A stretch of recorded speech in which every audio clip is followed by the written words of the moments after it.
Las palabras, o mejor la propuesta del presidente Gustavo Petro sobre la Asamblea Nacional Constituyente, durante el acto de la movilización por la vida, el territorio, la democracia y la paz en la ciudad de Cali, ha desatado un verdadero debate nacional y diversas críticas por parte de gremios, instituciones y, sobre todo, de los juristas más importantes de este país. Invito entonces para que me sigan en nuestra red digital de YouTube, Instagram, X y Facebook. Doctor Carlos Arturo Jaramillo, ¿cómo me le ha ido? Muy bien, doctor Nelson, ¿cómo está usted? Muy bien y muy preocupado. Doctor, ¿usted me puede explicar qué es una Asamblea Nacional Constituyente? Una Asamblea Nacional Constituyente es un instrumento jurídico que trae nuestra propia Constitución para que, acudiendo al constituyente primario, se reforme una Constitución. Antes de la Constitución del 91, en Colombia no existía la reforma constitucional sino por vía de acto legislativo, pero la Constitución del 91 trajo diferentes mecanismos, entre esos la Asamblea Constituyente. Esa Asamblea Nacional Constituyente del 91, ¿cómo se hizo? Eso fue en el gobierno del doctor César Gaviria, ¿cierto? Un movimiento del cual recuerdo tuvimos la oportunidad de participar que se llamó la Séptima Papeleta. Y esa Séptima Papeleta empezó a hablar de la necesidad de reformar la Constitución. La Corte Suprema de Justicia, que tenía una sala constitucional porque no existía la Corte Constitucional, en un momento determinado autorizó contar esas papeletas. Y resulta que la gran sorpresa fue que esas papeletas superaron los sufragios que en ese momento se depositaron para presidente de la República.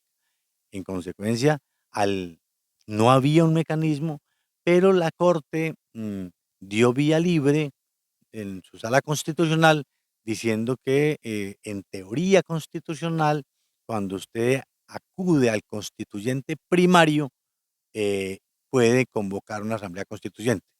Las fuerzas políticas del país, el Partido Liberal, el Partido Conservador, el nuevo liberalismo, y se había firmado la paz con el M-19, quien había tenido un repunte importante en el Congreso de la República en ese momento, ya desmovilizados. Recuerden que ellos se desmovilizaron en el gobierno de Isabel Betancur y se hizo una asamblea constituyente que fue la que trajo consigo la Constitución de 1991.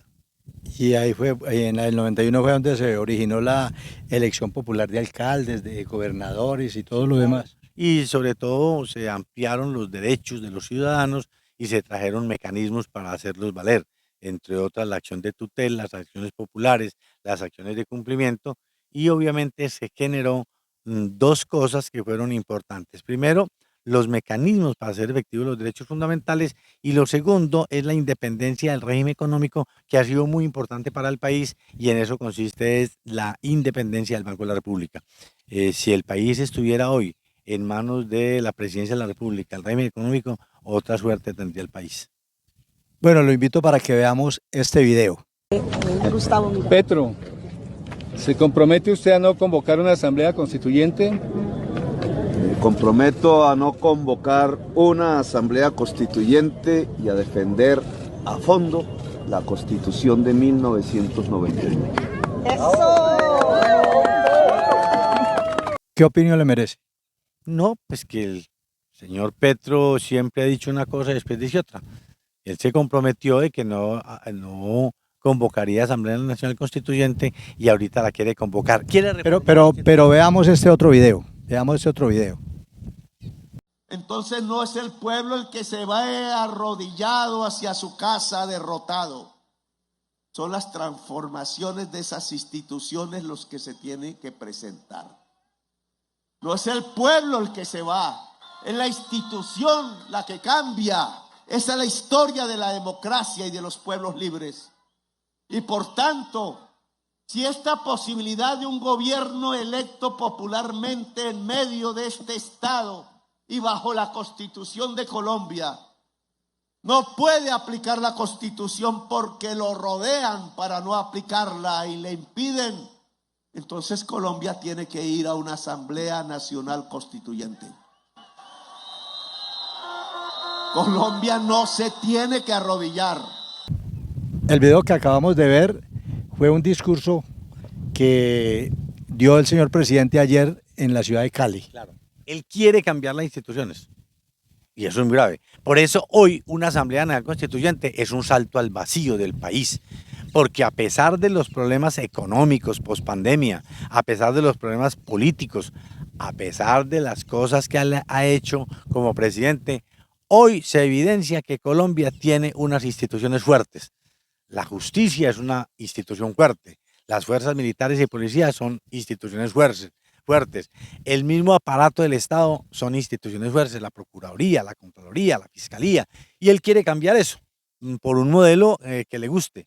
Y las instituciones no se pueden cambiar porque a una persona no les guste. Las instituciones se cambian es cuando no le responden a la sociedad. Es muy grave.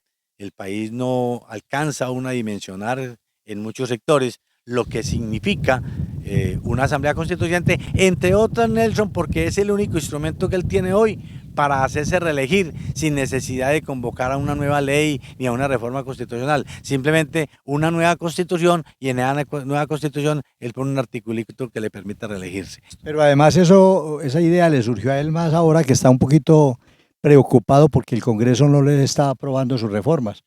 Todo obedece a las retaliaciones del presidente Petro después de que 7 congresistas del Centro Democrático y la senadora Norma Hurtado del partido de la U, todos de la Comisión Séptima, firmaron la ponencia de archivo de la reforma de la salud.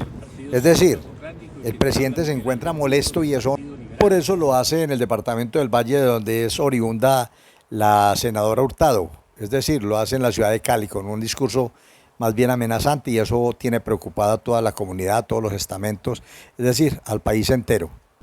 Mire, Nelson, la situación es muy grave, porque es que la ministra del Trabajo también salía a decir que si no le aprueban las reformas, entonces ella haría con los sindicatos toda una movilización para que los sindicatos vía convención colectiva o pacto colectivo empiecen a hacer reformas. Y enseguida sale con la Asamblea Constituyente. Recuerde que lo primero que hace una Asamblea Constituyente es cerrar el Congreso.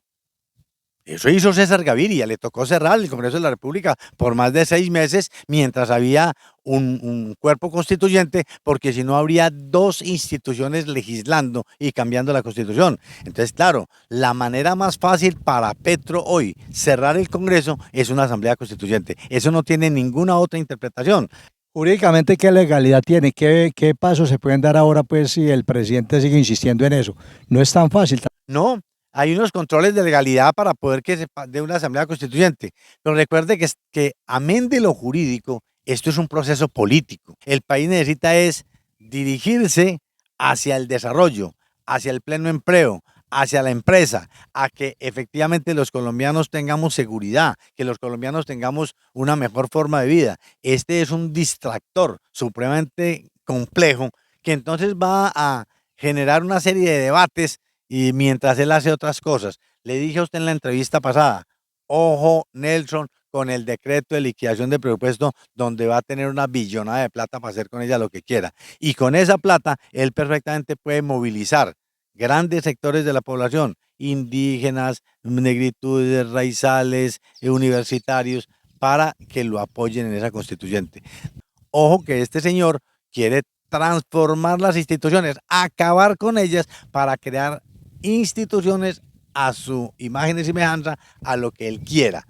Y ahí es donde está el peligro para el país. El país tiene que rodear hoy la institucionalidad que está por encima de las personas, por encima de los gobiernos, por encima de los partidos políticos, porque es la esencia de la democracia y es la esencia de un Estado social y democrático de derecho. Otro tema muy importante, el tema de la elección de la fiscal general de la Nación.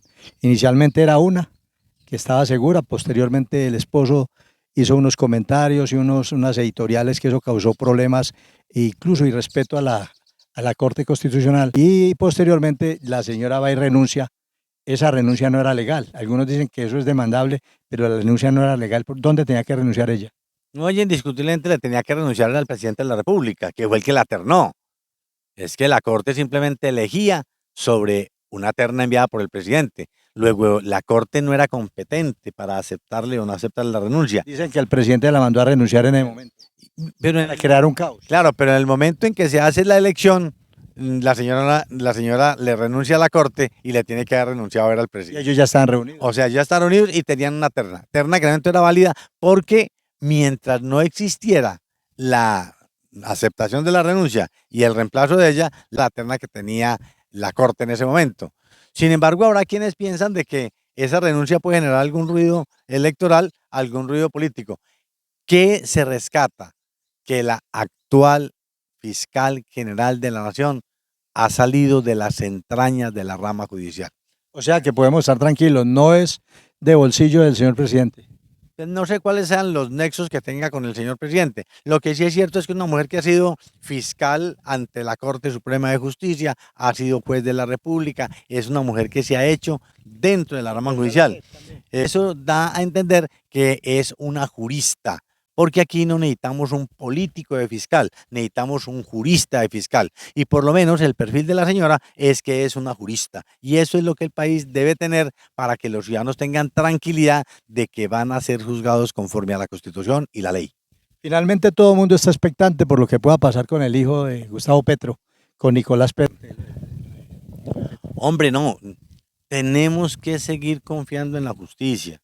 Tenemos que seguir confiando en que los fiscales que están investigando el caso tienen la probidad suficiente y tienen las pruebas suficientes para tomar decisiones, lo mismo que los jueces de la República.